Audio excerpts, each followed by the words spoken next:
Puji Tuhan, Salam Bapak Ibu yang terkasih dalam Tuhan Yesus.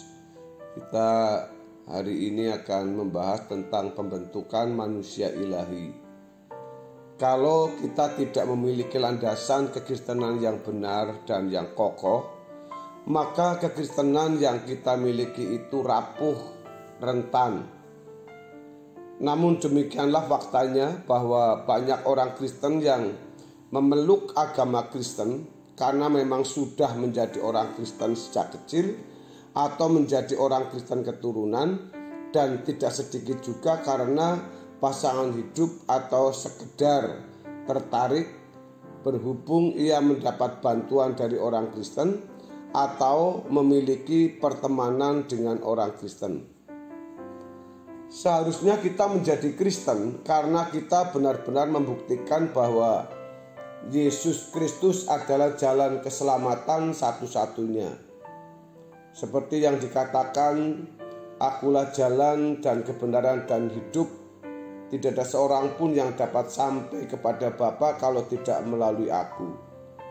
Keselamatan itu benar-benar dirasakan dan berdampak, yang tentu dampaknya atau buah dari hidup kekristenan itu adalah keberadaan kita yang tidak sama dengan orang yang tidak percaya Tuhan Yesus. Saudaraku, sejatinya dalam kekristenan kita bukan karena kita terlahir dari keluarga Kristen atau karena kita tertarik dengan kekristenan atau menikah dengan orang Kristen, melainkan karena kita benar-benar telah membuktikan bahwa Yesus Kristus adalah jalan satu-satunya keselamatan. Pembuktian ini tidak hanya dengan pengertian di dalam nalar kita, di dalam pikiran kita atau secara kognitif. Pembuktian ini tidak hanya dengan pengertian tersebut, dan pembuktian ini harus dibangun dari pengalaman langsung dari kehidupan konkret dan kehidupan yang real. Basicnya, banyak orang Kristen ketika mereka merasa dengan memahami suatu doktrin yang dianggap benar, berarti mereka telah membuktikan kebenaran Allah. Sehingga terjadi dualisme kehidupan. Kehidupan yang beragama atau pada waktu di gereja dan segala kegiatan rohani, dan kehidupan keseharian yang seakan-akan bisa lepas dari kerajaan Allah. Bapak Ibu yang dikasihi oleh Tuhan Yesus, kenyataan yang tidak bisa dibantah, perdebatan-perdebatan mengenai ajaran tidak membuat orang lain menjadi Kristen, tetapi justru membuat hubungan menjadi disharmoni dan tidak jarang meruncing menjadi permusuhan. Justru di sini kita gagal menjadi saksi. Sebab menjadi saksi itu bukan melukai dengan perdebatan.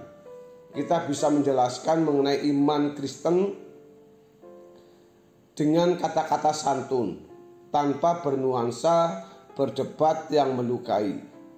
Memang dalam situasi tertentu kita harus memberi penjelasan dan mungkin orang terluka, namun bukan sengaja mau berdebat untuk menunjukkan pengetahuannya akan Allah. Sering dengan dinamika hidup dan perubahan zaman yang semua kita alami, kita harus menemukan pesan-pesan Tuhan dalam menjawab setiap peristiwa yang hadir. Saudara, pengalaman hidup bersama Tuhan bukan hanya soal mujizat atau peristiwa-peristiwa spektakuler, namun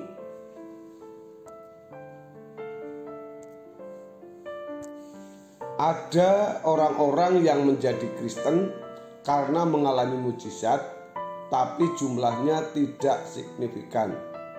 Kalau kita membaca Alkitab, Tuhan Yesus membuat mujizat supaya orang-orang Israel dapat mendengar firman, karena firman itu memerdekakan, bukan mujizat yang memerdekakan. Ternyata dalam agama lain pun ada mujizat-mujizat semacam itu, dan mereka memaknainya sebagai tindakan Allah mereka sehingga mereka yakin bahwa agama mereka adalah agama yang paling benar. Perlu ditambahkan bahwa kuasa gelap juga bisa membuat mujizat dan menjawab kebutuhan-kebutuhan yang terkait dengan pemenuhan kebutuhan jasmani. Tetapi ada satu hal yang tidak bisa dilakukan oleh kuasa gelap. Satu hal ini yang akan membuat kita membuktikan Allah yang benar itu siapa? Apa itu, saudara? Mengalami perubahan kodrat. Proses kehidupan di mana seseorang diubah, saudaraku, menjadi seorang yang berkodrat ilahi adalah proses yang luar biasa. Ini adalah pengalaman penting yang harus dimiliki oleh setiap individu. Jangan disimpangkan dengan karunia-karunia yang pada intinya hanya karena mau memiliki pemenuhan atau kebutuhan jasmani, atau berbangga diri dengan mujizat. Pengalaman berjalan dengan Tuhan akan membuka pengertian kita untuk membuktikan siapa Allah yang benar, juru selamat yang benar. Perubahan itu bukan hanya membuat kita jadi baik, sebab kalau baik, agama manapun mengajarkan kebaikan, membuat orang bisa bermoral baik, santun, bahkan menakjubkan. Bisa membuat orang menjadi santun menurut hukum, saleh dan benar-benar tampak rohani.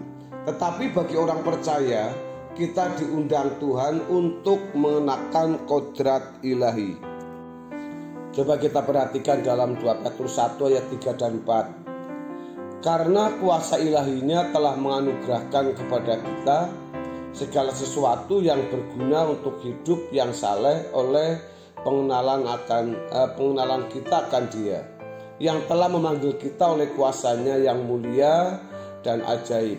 Dengan jalan itu, ayat yang keempat, Ia telah menganugerahkan kepada kita janji-janji yang berharga dan yang sangat besar, supaya olehnya kamu boleh mengambil bagian dalam kodrat ilahi dan luput dari hawa nafsu duniawi yang membinasakan dunia.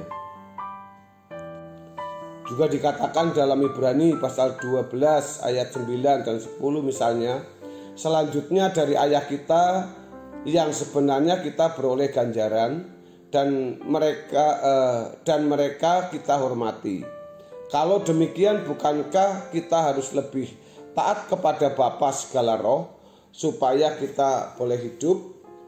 Ayat 10, sebab mereka mendidik kita dalam waktu yang pendek sesuai dengan apa yang mereka anggap baik, tetapi Dia menghajar kita untuk kebaikan kita supaya kita beroleh bagian di dalam kekudusannya.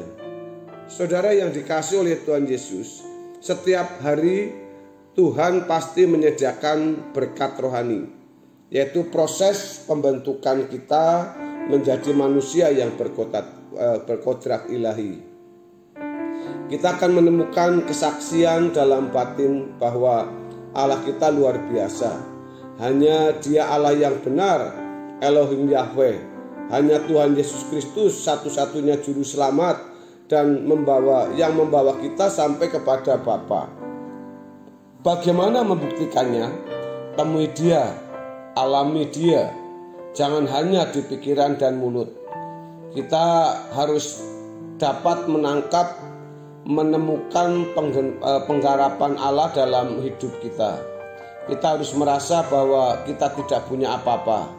Jadi sehebat apapun pengetahuan tentang Allah, setinggi apapun gelar yang telah kita sandang, kita harus merasa benar-benar merasa miskin dan kosong di hadapan Allah. Dan kita hanya benar-benar mau mengenal Dia.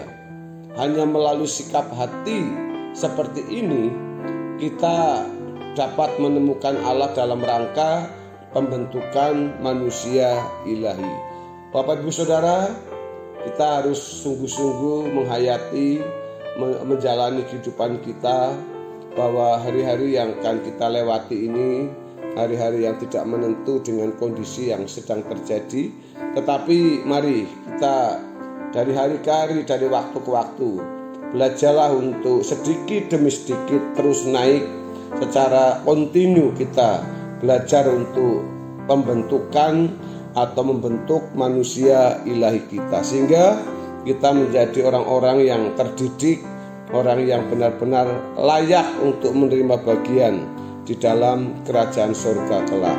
Bapak Ibu, kiranya kebenaran firman Tuhan hari ini memberkati kita semua. Haleluya. Amin.